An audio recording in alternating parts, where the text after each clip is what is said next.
The moment I had been dreading finally arrived. My husband, who has tormented me endlessly, and his ever-critical mother. I can't even count the number of tears I've shed and the times I've been hurt. Despite it all, I've held on, trying my best to fulfill my role as a wife and homemaker. But my husband? He never seemed to care about my struggles. He even decided to move his mother into our home without consulting me. Is your mom all moved in? Of course, she is. But here's the thing. Yeah, she's settled in. In fact, I just finished moving back to my parents' home. Wait, what? Your parents' place? His voice over the phone was tinged with panic. I could tell he hadn't seen this coming. But don't think it ends here. I owe you for all the pain you've caused me. My name is Eleanor, a 44-year-old homemaker. I met Raymond at a party when I was 20, and we instantly clicked. Just 3 months later, he confessed his feelings, and we started dating. A year later, as I turned 21, he asked, "Will you marry me?" A year after our marriage, I became pregnant, and our first son was born. I thought I would have the fairy tale life I had dreamt of during my school days. But life wasn't that simple. Hey, is dinner ready yet? Did you make the bed? That's what Raymond always says when he comes home from work. I sometimes wonder if he thinks of me as just a maid. I'm sorry, I got a bit tied up. I'll get everything ready now. Seriously? Don't you think about how tired I am after work? I deal with so much stress to provide for our family. And remember, I'm a manager. A manager. Whenever something doesn't go his way, Raymond starts ranting about being a manager and makes snide remarks. He wasn't like this when we first got married. People often ask if I'm okay with how he behaves. Of course, I'm not. It's unbearable. But honestly, I do appreciate that he brings in the money. Thanks to Raymond's good salary, we've never had financial troubles. But imagine if I challenged him wrongly and he retorted, "You're defying me? Fine, I'll stop contributing to the house then." I wouldn't know what to do. So, even if he says a bit much sometimes, I try to tolerate it, though I wish I could say it's always easy. But with the way Raymond's been acting lately, even that tolerance is strained. Like the other day, he ranted, "Why aren't the clothes dry? You didn't even use the dryer, did you? I told you before. I like my clothes feeling cozy. They need to be fluffy from the dryer." I had a lot on my plate, with shopping and chores. I didn't get to the dryer. That's not the point. I work hard every day, but what about you? Aren't you a homemaker? Shouldn't you have time for at least this? Raymond never does household chores. He believes that's the wife's job. Just because I'm a homemaker doesn't mean I always have free time. I wish he'd help out a little. It was the same when our child was born. I'm busy with work, I'm tired. Always some excuse. So I've done all the household and childcare duties by myself. But there's another source of stress. My mother-in-law. Eleanor, did you clean this properly? And what are you planning for dinner tonight? Surely not some takeaway. Whenever my mother-in-law visits, she's always like this. She constantly looks for my mistakes and never hesitates to criticize. Both mother and son act similarly, like they say, the apple doesn't fall far from the tree. And today, she started again. Eleanor, how many times have I told you? Clean the house every day to make it comfortable for my son. Why don't you? Are you ignoring my advice on purpose? This is why I was against my son marrying someone like you. You can't even manage the house properly. Just looking at you infuriates me. Constant criticism from Raymond and my mother-in-law, and I endure it all with a smile. But there's one thing I just can't overlook, mother-in-law's gambling habit. Whenever she has the chance, she's playing poker, slot machines, roulette, or craps. She just loves to gamble. And she spends all her money in the blink of an eye. Worse still, she laughs about it. And Raymond just laughs along with her. Hold on a second. Whose money do you think you're using? The money mother-in-law spends on gambling comes from our household savings. I've brought this up to Raymond multiple times, but I'm just as upset about it. Hey, could you tell Mom? I mean, I could tell her, but if I do, I think she'll be really shocked. Plus, I'm so busy with work, I don't think I can discuss it calmly. He always comes up with these excuses and never acts. So, I decide to convey Raymond's message to mother-in-law for him. Why can't a mother use the money her son earns? He's told me I can use as much as I want, she retorted. Thinking that Raymond would back me up, I say, Raymond feels the same way. Could you please stop using our household savings without asking? Right, honey? But Raymond interjects. What are you talking about? This household savings is for all three of us. Excluding only Mom is wrong. Sorry, Mom. Don't listen to her. She's lying. You can use the money as you always have. This is how Raymond always changes his story depending on who he's talking to. Moreover, he started blaming me for mother-in-law's gambling habits, saying they worsened after we got married 3 months ago. That's just not true. Even before our marriage, mother-in-law was gambling frequently. Whenever I went shopping, I'd see her coming out of the local poker club. But when I bring this up to Raymond, he accuses me of lying and then ignores the issue. He'll never see his mother's true colors. Their snide remarks keep coming, and I'm getting fed up. Oh, look at the time. I should get going. Wait, Mom. You didn't forget about our plan, right? How are the preparations? Yes, they're well underway. What plan? What are these two up to? I'm taken aback by Raymond's sudden question and try to figure out their scheme. With that, mother-in-law, humming a tune, leaves in high spirits. At last, she's gone. I think to myself. I look over, and Raymond is grinning from ear to ear, waving until his mother's out of sight. A week later, I finally understood the meaning behind Raymond's words about preparations. Have a good day. Slam. As usual, Raymond leaves for work without responding to my farewell. While most couples would greet each other with smiles, that warmth is long gone between us. I gaze out the window and see a neighboring family, looking so happy as they walk by. I remember the days when my son and I used to go for walks just like that. Lost in my thoughts in the morning, the doorbell rings. Yes, who is it? Oh, it's you, mother-in-law. Wait, where's Raymond? I wasn't expecting her to show up today, especially not this early in the morning. Oh, something came up at his work, so he had to go in unexpectedly. I see. Why on earth is she here? She's not expecting to have breakfast with me, is she? No way she would think of doing that, or would she? A flurry of thoughts about mother-in-law race through my mind. Then she says, Why are you standing there looking so blank? Get things ready. Ready for what? I haven't eaten anything since this morning. I'm hungry, so make me breakfast. And make sure this doesn't happen again. What does she mean by from now on? The words get ready that Raymond mentioned earlier in mother-in-law's from now on phrase make me uneasy. For some reason, I had a terrible feeling about this. Feeling anxious about their comments, mother-in-law pressures me to make breakfast. I apologize and start preparing the meal. Meanwhile, mother-in-law observes me, not even blinking. More like monitoring than observing, maybe? It's hard to do. Under her piercing gaze, I silently and earnestly prepare the breakfast. Suddenly, mother-in-law says, It's pitiful to think my son eats this poorly presented food every day. It looks terrible and probably tastes just as bad. I'd love to know how you manage to cook so poorly.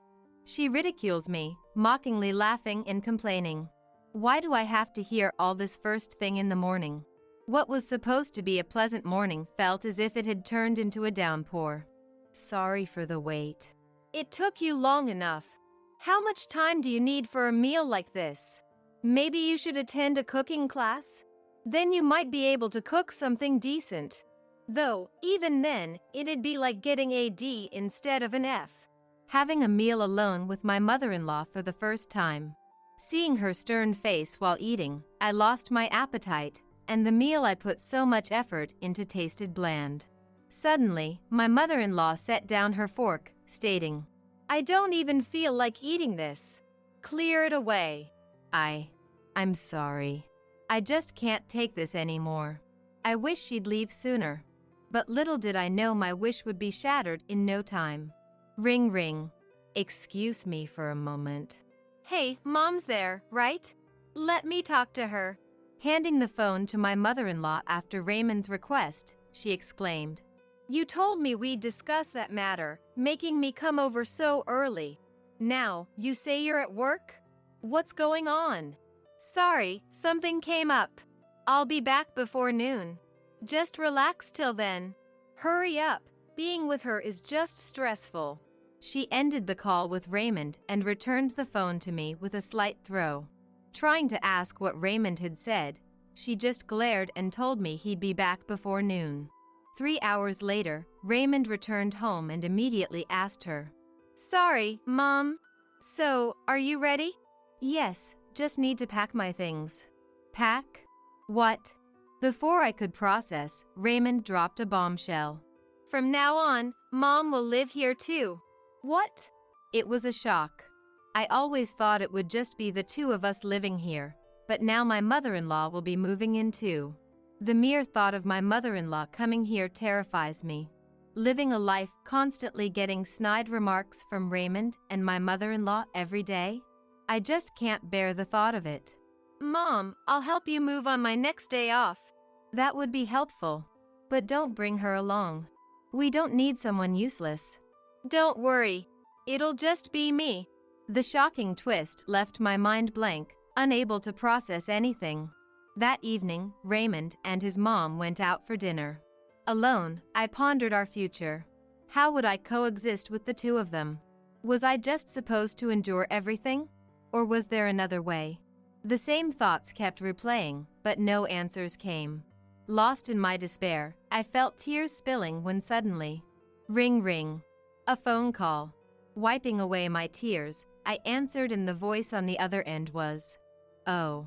A call from the most unexpected person. The familiar voice echoed in my ear when I picked up the phone. "Mom, it's been a while." "Eric, it has indeed. Have you been well?" "Yeah, I'm good. Granddad and Granny are also doing well. We're all getting along." It was my son, Eric, on the other end.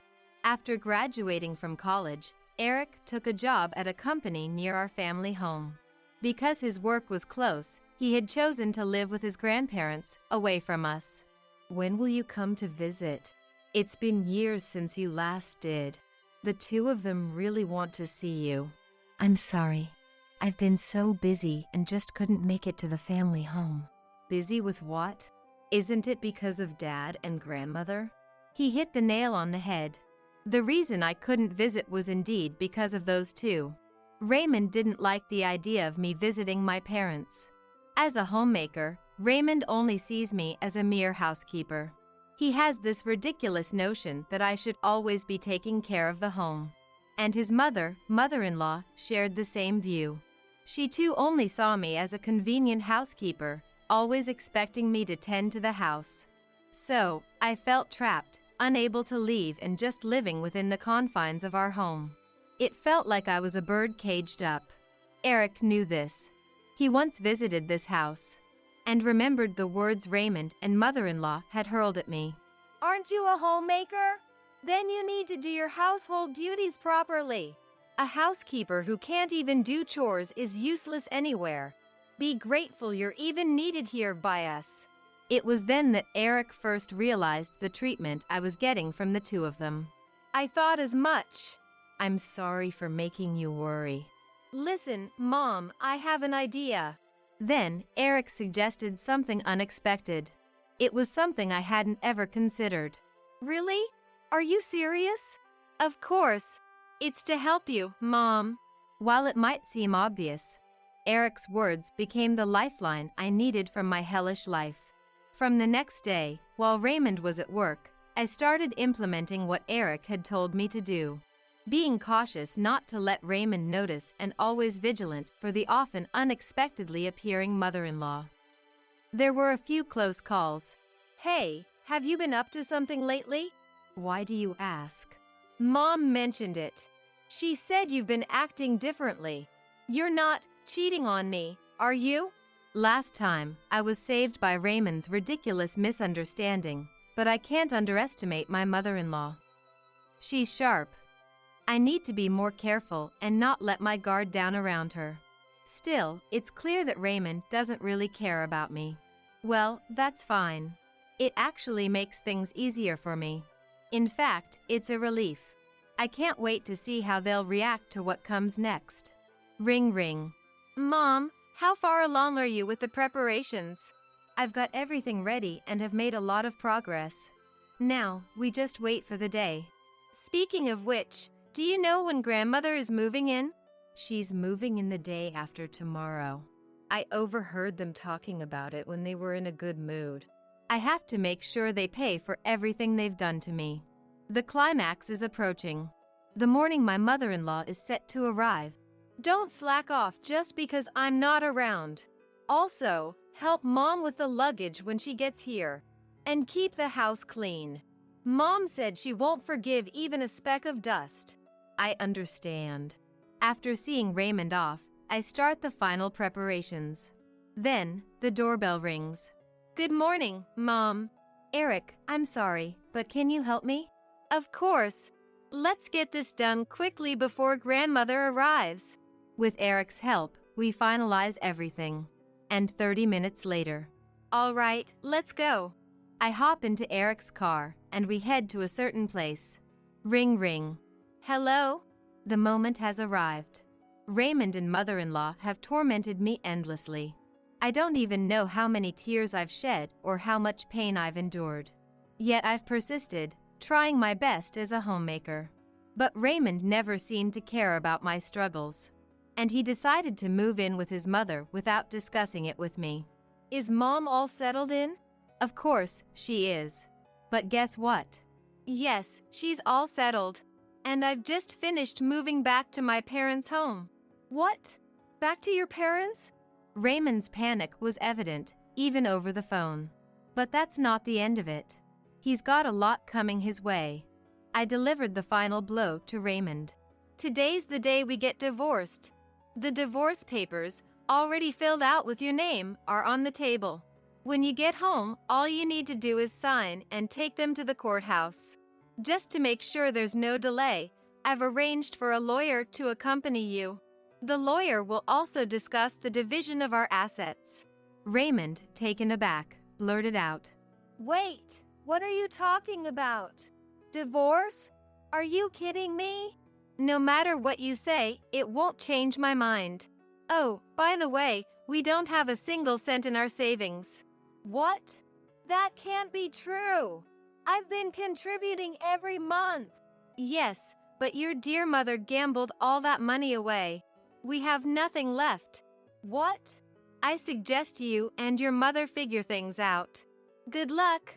Right after ending the call with Raymond, his mother showed up at the house, arms laden with bags, enthusiastically ringing the doorbell. I didn't answer. Infuriated, she yelled, Hey! Open up! How long are you going to keep me waiting out here? Open the damn door! You wretched woman! Get out here! Her screaming and swearing at the front door attracted the attention of a passersby. They suspected her of causing trouble and called the police. In just a few minutes, officers arrived and took her away.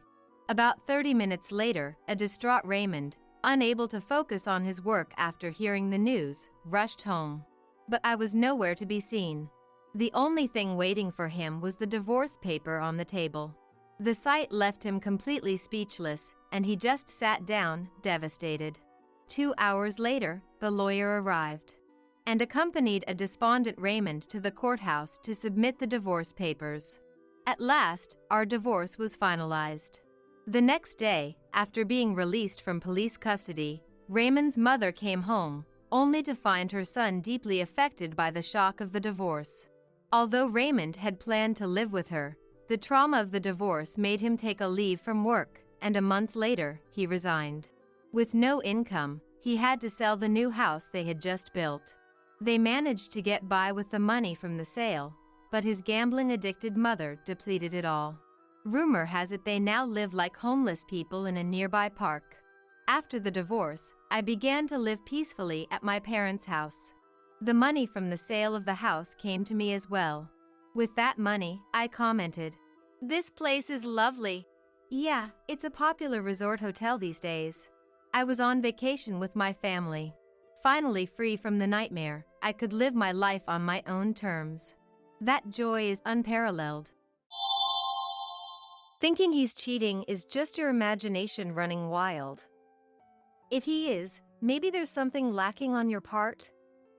Like, not being charming enough. When I shared my worries, Susan laughed them off as if they were nothing.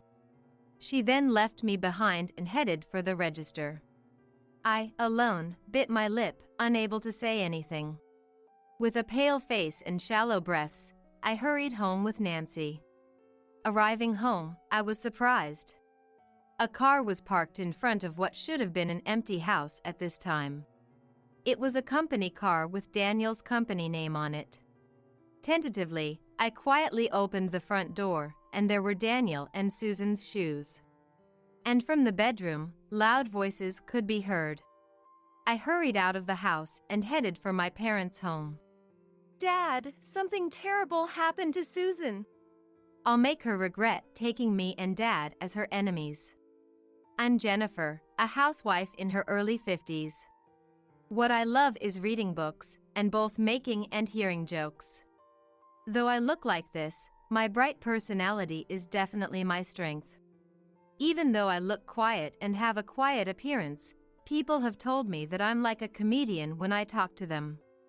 And I have a family member that is exactly the opposite of me.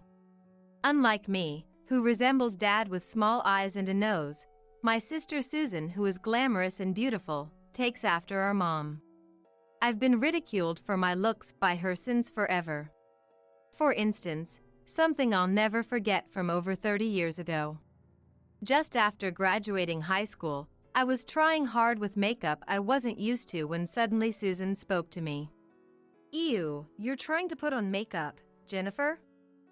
It doesn't suit you. Why don't you just stay barefaced and blend in with the old ladies?" Even when I was indignant, she kept looking down on me without a hint of remorse. Like this, my memories of Susan have always been of her being mean and selfish. As we grew into our 20s, Susan became an elementary school teacher. I had gotten a job at a local company, but she even ridiculed that. After all, private sector jobs have no security, huh? In my case, as a civil servant, I'm absolutely secure. It's the best. Susan was terribly boastful, but our mom, who had been a teacher at the same school, sighed with a puzzled look. Our playful Dad managed to turn even that situation into a joke, making us laugh, but my heart only completely cleared up when Susan wasn't around. I fell in love when I was in my 3rd year at the company, at the age of 23. The person was a colleague from work, a quiet man wearing glasses, named Daniel. Heading out for dates, I was met with a lot of sarcasm from Susan every time we met. From my clothes, makeup, to even my taste in partners, she criticized everything. Still, I brushed it off as usual and deepened my love with Daniel. I'm going to marry Daniel. I've already introduced him to Dad and Mom. I hope you would meet him too. I reported my marriage to Daniel over the phone. Then, Susan, who was single at the time, said in a clearly angry tone, "Huh? Getting married before me? Unbelievable. You're supposed to let me marry first. How low?" As for me, whatever. There was nothing to say but. And I got married without flinching. I believe I was truly happy, spending pleasant times with my husband Daniel. Before long, Susan also got married. Her marriage seemed arranged, and I worried she might have been competing with me. Her husband, Brian, was a fellow teacher like her, a very serious person.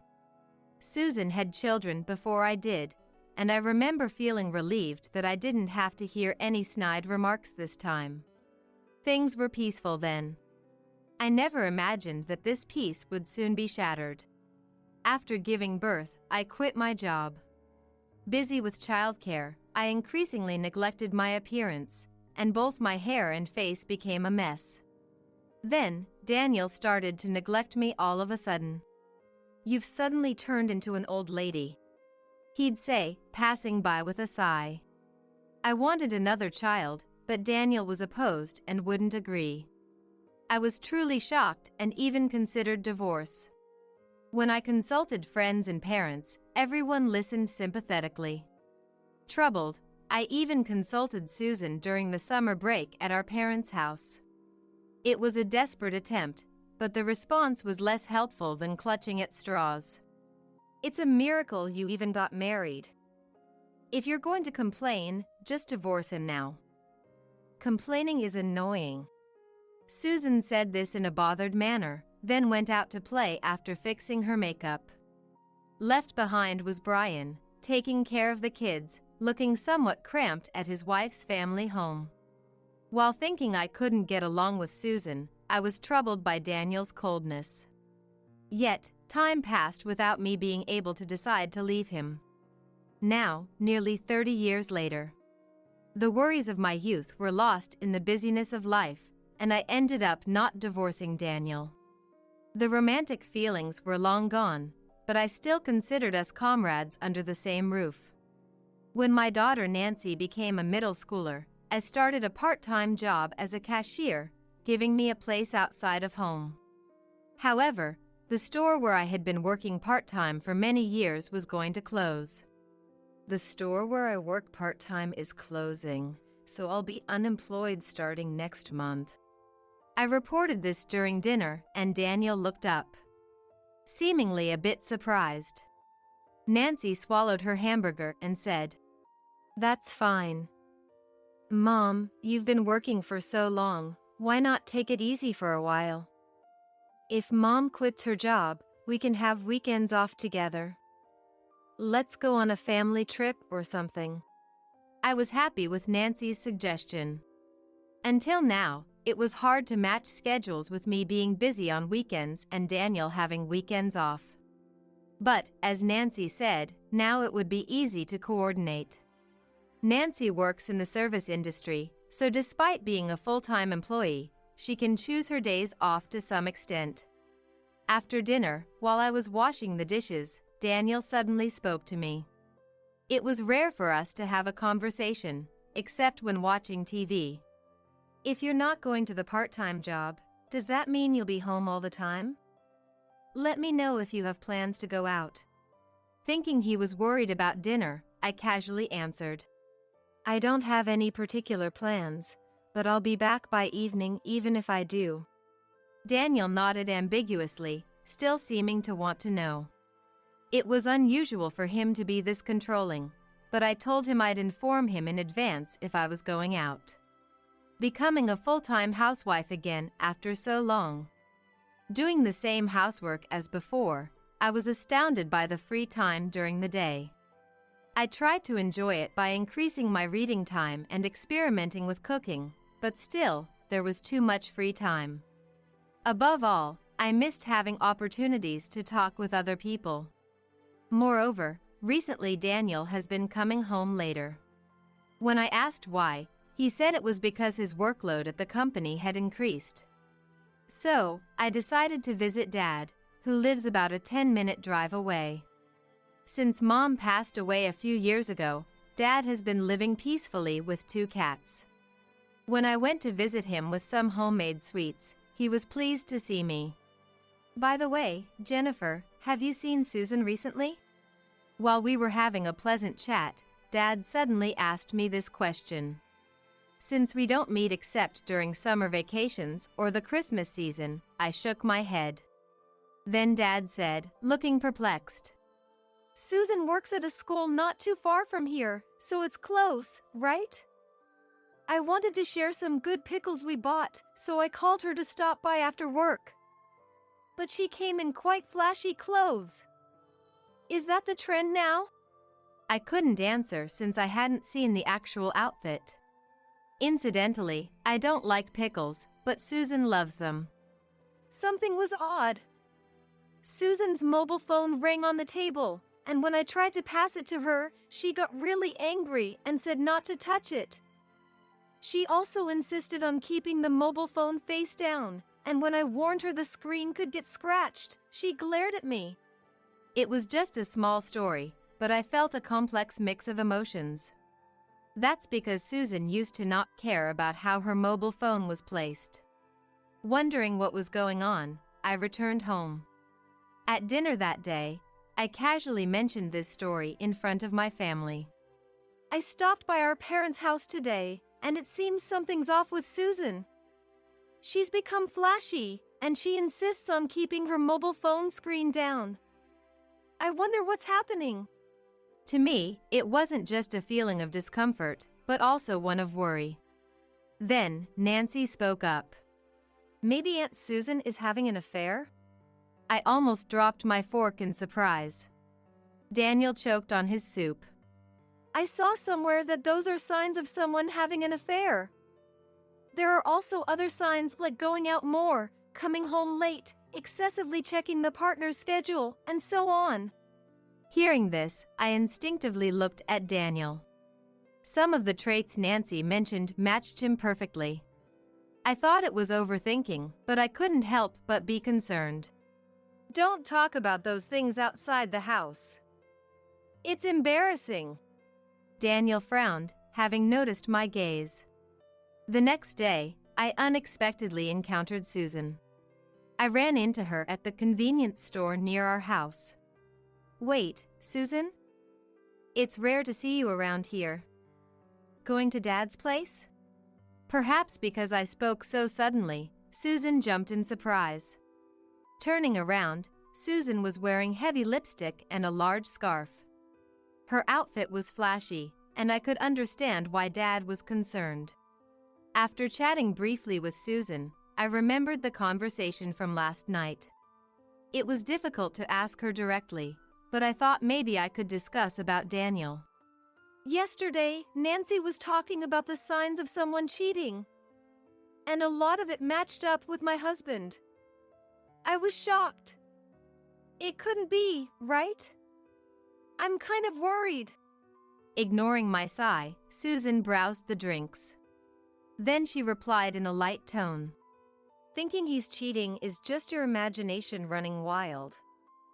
If he is, maybe there's something lacking on your part. Like, not being charming enough.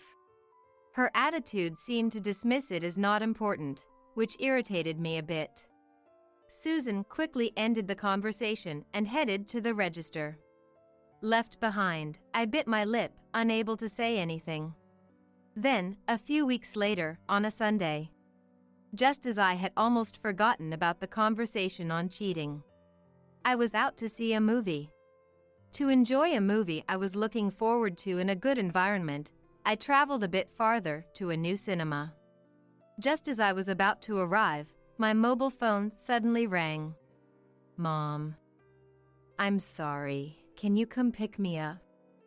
I feel sick, Nancy said with a strained voice over the phone. I was surprised. What happened? Are you okay? I'll come right away, so wait for me. I hurriedly changed my destination to Nancy's workplace.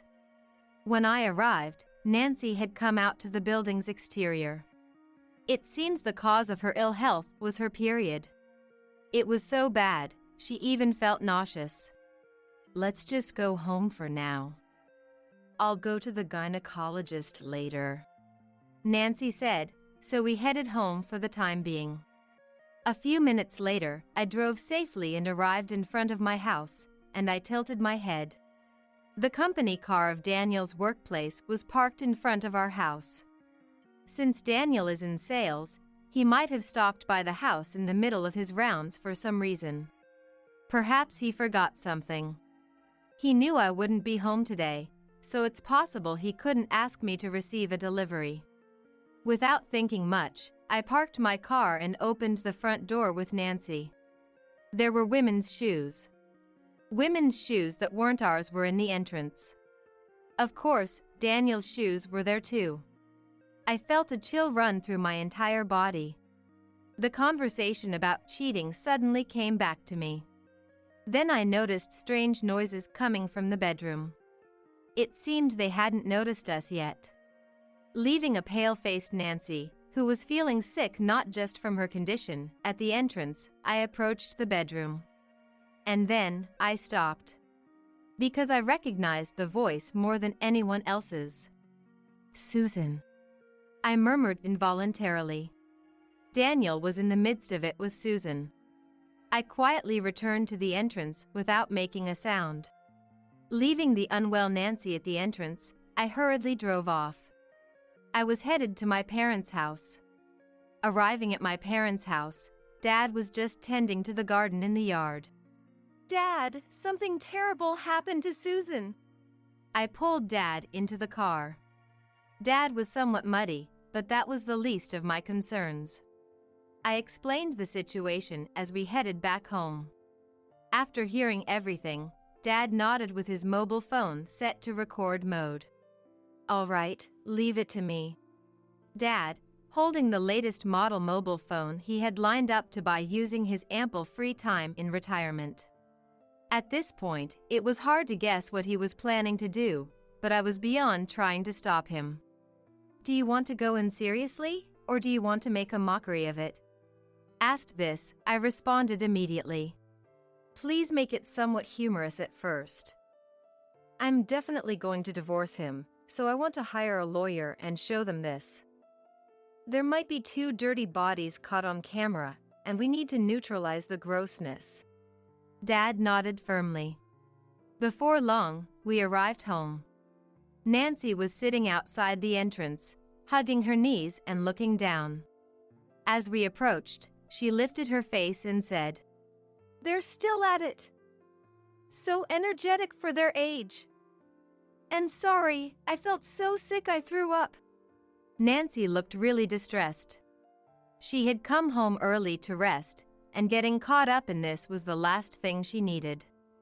Feeling incredibly sorry, I stroked Nancy's back and spoke to her. "I'm sorry, Nancy. You can go to your room if you want. Can you walk?" When I asked, Nancy slowly got up. I opened the door quietly, noticing where Nancy had vomited, and couldn't help but laugh. Now, it was time to go in. Dad and I exchanged glances and headed for the bedroom. Sounds of engagement, though slightly subdued from before, continued from inside the bedroom. "Let's go, on 3. Dad whispered to me and then flung the door open all at once. The 2 on the bed screamed at the sudden intrusion. The ones who wanted to scream were us. What on earth were they doing on the bed where I sleep every night? The 2 were literally in their birthday suits, intimately close to each other. Considerately, they had laid down a bath towel, presumably to avoid soiling the sheets. If they were going to be that considerate, I wished they wouldn't have done it at our house. "Whoa, Ben!" Daniel was the first to regain his senses. Susan, with smeared lipstick, looked bewildered, desperately trying to cover herself. Stepping into the scene, Dad began his act of scolding Susan. "Susan! What are you doing at over 50 years old? Have some shame. And you, Daniel. Betraying Jennifer, and with Susan of all people. I won't forgive this." While shouting, the fact that Dad was firmly holding the camera showed he wasn't simply lost in rage. Dad has always been like this. The stronger his anger or surprise, the more calmly he acts, deftly maneuvering the situation to the other party's disadvantage. But to Daniel and Susan, caught in the act, such judgment seemed far beyond their grasp. Usually seen as the fun grandfather, Dad, with his eyes narrowed in anger, had them completely terrified. Handing me the mobile phone, Dad approached them even closer. When did this start? How long have you been doing this? Disgraceful, both of you. His face turning red, he shouted incoherently and then suddenly collapsed onto the bed. For a moment, I panicked, thinking he might have really fallen ill, but he purposefully fell into a clean space, indicating this too was an act. I immediately played along with Dad's act. Dad! This is serious. His blood pressure must have spiked. Maybe a blood vessel in his brain burst. Is he even breathing? While pretending to panic, I kept the mobile phone camera firmly on Susan and Daniel. Susan, fixated on Dad, didn't notice I was recording. She just turned pale and quickly said, "The inheritance, we need to discuss it." Daniel's face was also pale, but he seemed genuinely shocked by Susan's reaction. Covering himself with a fallen pillow, he muttered in a dazed state, "Is that really what you're worried about right now?" I felt the same. Then Dad got up, sighing at my frozen Susan. Susan, that really brings Dad down. The lowest. How did you turn out like this? The look on Dad's face was genuine, not acting, showing his deep disappointment. As Dad stood up, Susan frowned as if realizing the seriousness of her mistake. While capturing the indecent exposure of Daniel and Susan, I provoked further. That's awful, Susan. The first thing you think about when your own father collapses is that. I guess it's natural for someone who does such things with her sister's husband would say something so different. Susan turned an angry face towards me, only then seeming to realize she was being recorded. Dad and I switched hands on the mobile phone while keeping the camera pointed at my screaming sister. I wanted to catch Daniel, who was starting to put on his clothes in the corner of the room. Hey you! Don't you dare run away! Nancy is feeling so ill she had to come home.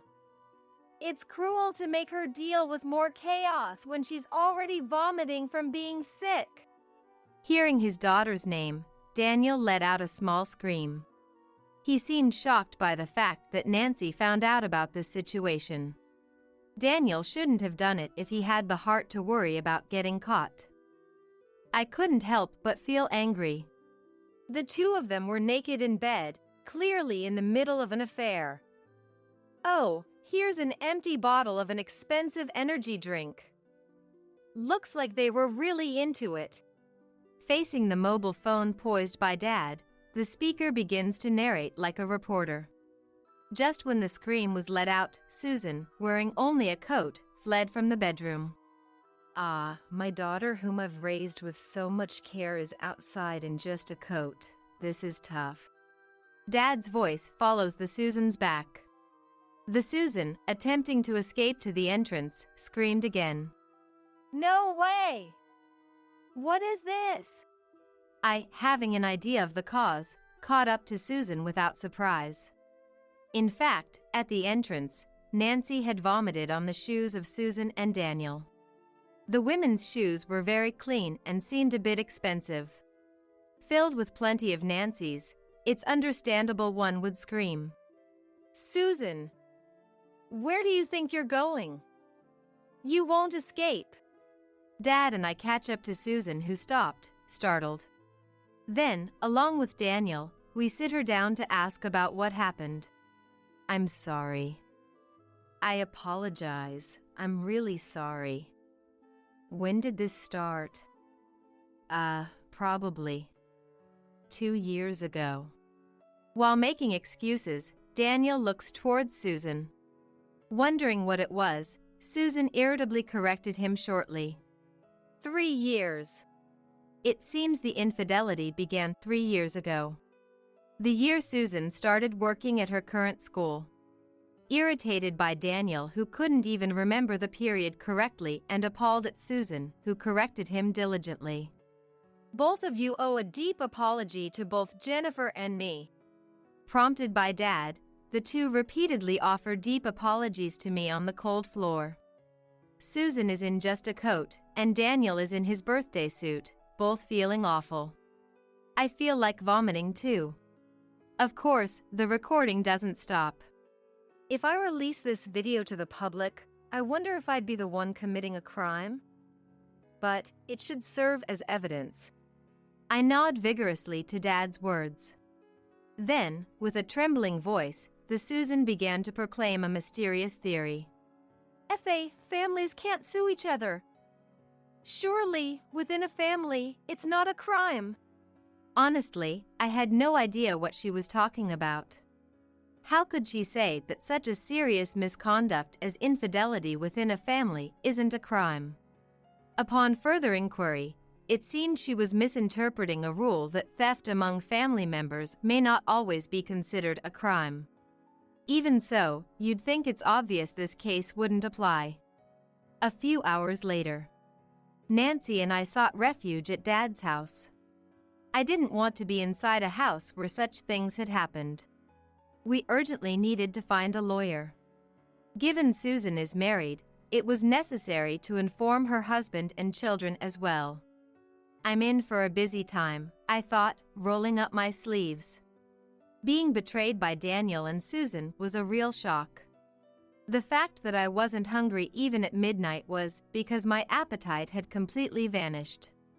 Closing my eyes, I couldn't sleep, recalling the disgusting voices of Susan and Daniel. Yet, I didn't feel defeated. Not sadness or despair, but anger filled my heart. Days later, I visited a lawyer's office. Showing him the footage, the lawyer watched intently, taking notes without a laugh. But when Susan brought up the "families can't sue each other" mysterious theory, he couldn't help but burst into laughter. Ah, so that's where the lawyer's funny bone is, I thought admiringly, though it was pointless. According to the lawyer, I could claim alimony from both Daniel and Susan in the divorce proceedings. Of course, a divorce was also possible. Considering the division of marital assets and the possibility of being claimed for alimony by Brian, Daniel seemed likely to end up penniless. Furthermore, I discussed wanting to tell everything to Susan's family and Daniel's parents, my in-laws.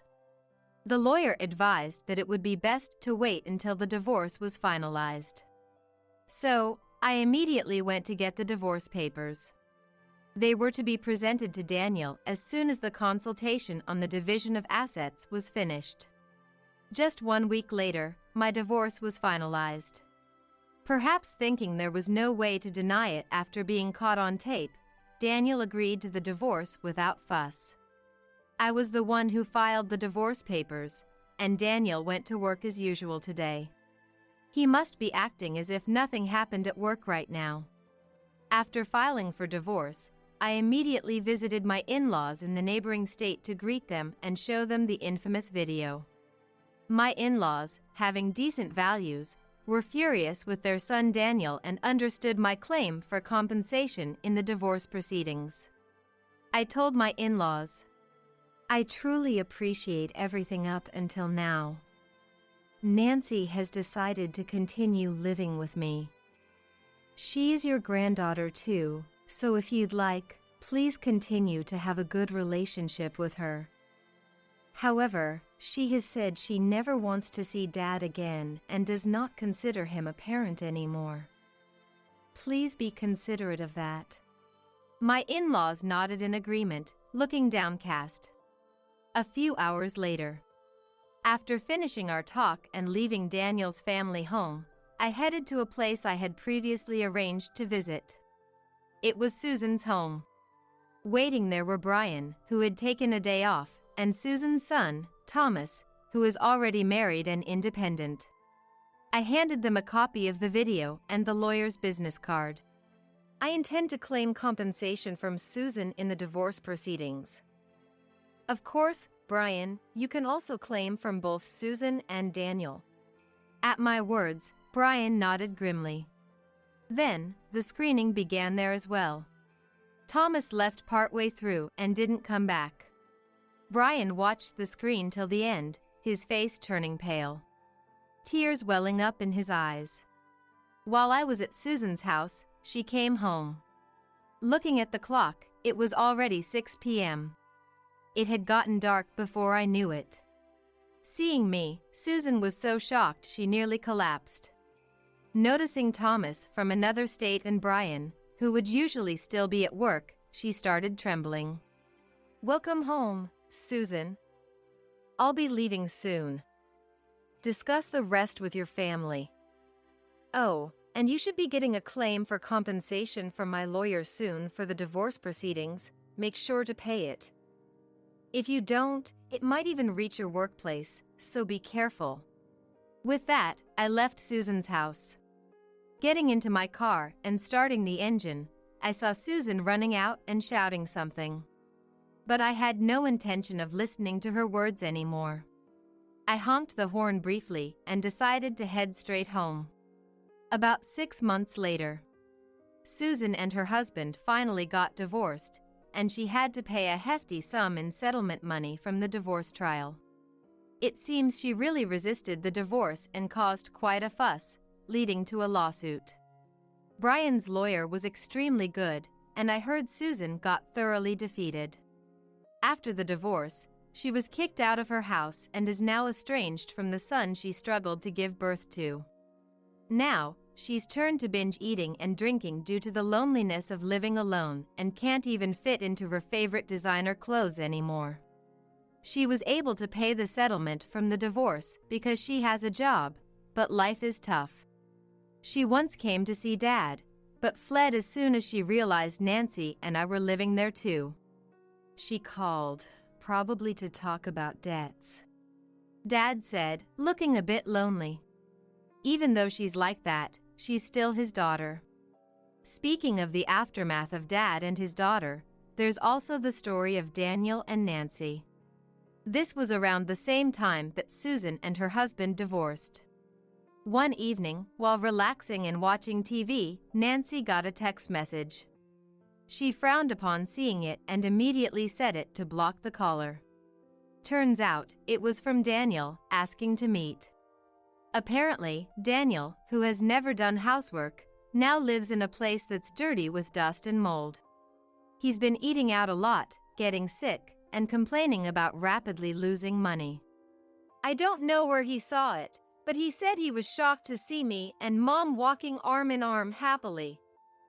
He wrote that he wanted to walk with me too. No way, I could ever. Just thinking about it is disgusting. I want to erase his existence from my memory. Nancy visibly shuddered with genuine disgust. Dad seemed to miss his daughter despite everything, but Nancy wanted to remain a stranger to that dad forever. Now, onto a story of poetic justice delivered by sheer coincidence. I can't be blamed for this, but Susan and Daniel ended up facing even more consequences. Let's rewind to when Susan and her husband were in the midst of their divorce drama. It seems that not only were they involved, but Thomas's family got dragged into numerous family meetings as well. During such a tumultuous time, Susan's 4-year-old grandson, James, was observing the sad state of the adults. At 4, he's practically still a baby. Naturally, he couldn't fully grasp the gravity of the situation. Because of this, James ended up spilling the beans to his preschool teacher and friends, saying, "My grandma and my grandma's sister's husband was in bed naked. And so my dad, grandpa, and my great-grandpa got really mad. Why isn't it bad to sleep naked? Is it because you might catch a cold or something?" The other kids, finding the story amusing, told their families. Shocked by such an unbelievable tale, the parents likely gossiped among themselves. It's easy to imagine that even the teachers would have talked about it. The rumors spread uncontrollably. And just when Susan's divorce was finalized, the gossip reached Daniel's workplace and its associates. Somehow, the son of a business partner was the brother of Susan's grandson's friend. It's complicated and hard to follow. It just shows how unexpectedly far-reaching personal connections can be. In short, Daniel's infidelity became known at his company and among its business partners. Daniel quickly lost his standing. After all, not only was he divorced due to an affair, but the affair was with his sister-in-law, so being pointed at behind his back was inevitable.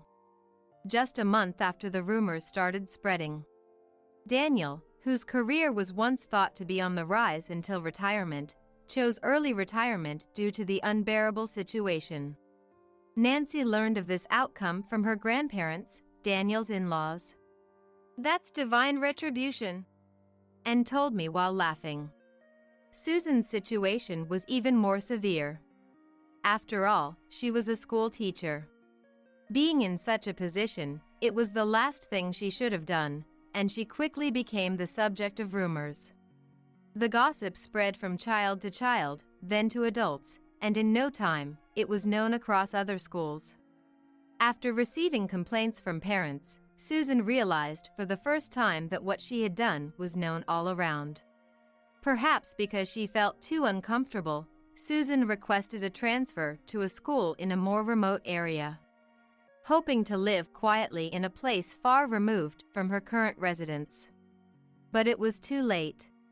The rumors of her misdeeds had reached her new assignment, far beyond her neighborhood.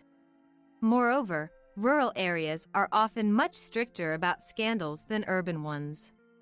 Eventually, Susan, who was once so proud of being a teacher, had to take a leave of absence. Due to the rumors that she had an affair with her brother-in-law, all her friends distanced themselves from her. Now, she feels scared to be gossiped about by strangers wherever she goes, becoming somewhat reclusive. She will likely end up resigning. This was all relayed to me from Dad, who had heard it from Susan. The network of rumors is frightening. There seems to be no place of peace for the two anymore. When I first heard about the gossip, I was a bit scared, wondering if there were rumors about me as well. However, it appears that because I'm seen as merely a victim, Susan's younger sister seems like a serious person. The rumors about me are relatively mild. I was relieved that my serious appearance worked in my favor. 5 years have passed since that incident. I remain at home with Nancy and continue to live with Dad. I and Nancy, who is still single, are living a happy life while cherishing each other. Dad is still very healthy, and the family home without the condescending Susan feels incredibly comfortable. Nancy doesn't seem too keen on getting married. Now in her 30s, she continues to work hard as a proud single. I wondered if our parents' disastrous relationship influenced her, but that doesn't seem to be the case. After all, in today's world, there aren't many benefits for women to marry. There are drawbacks in terms of career, though. Well, I wouldn't mind having kids, but I don't think I need a husband. Nancy shrugged, recently promoted and now holding a significant position. She's commendable, my daughter. There's a cute junior at her workplace who seems to admire Nancy, but it's uncertain where that might lead. While Nancy maintains a good relationship with her grandparents, I no longer have any contact with them. Since Daniel started living with his parents, they've been considerate not to bother me.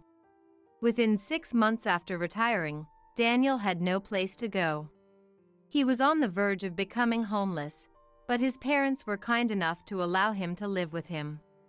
In exchange, he is under strict surveillance, and his parents manage all his money. Deprived of any freedom, Daniel spends his days exhausted from tough daily labor jobs. I heard through the grapevine that he's been complaining about the cost of his medication and how his health has not fully recovered. As for me, I've recently started working again. I found a part-time job at a library, surrounded by books I love. Seeing students and families borrow books and leave with smiles brings me great joy. Dad, Nancy, and I are also planning a trip together. We're excitedly debating where to go, which is already fun. Right now, I'm living my best life, thoroughly fulfilled.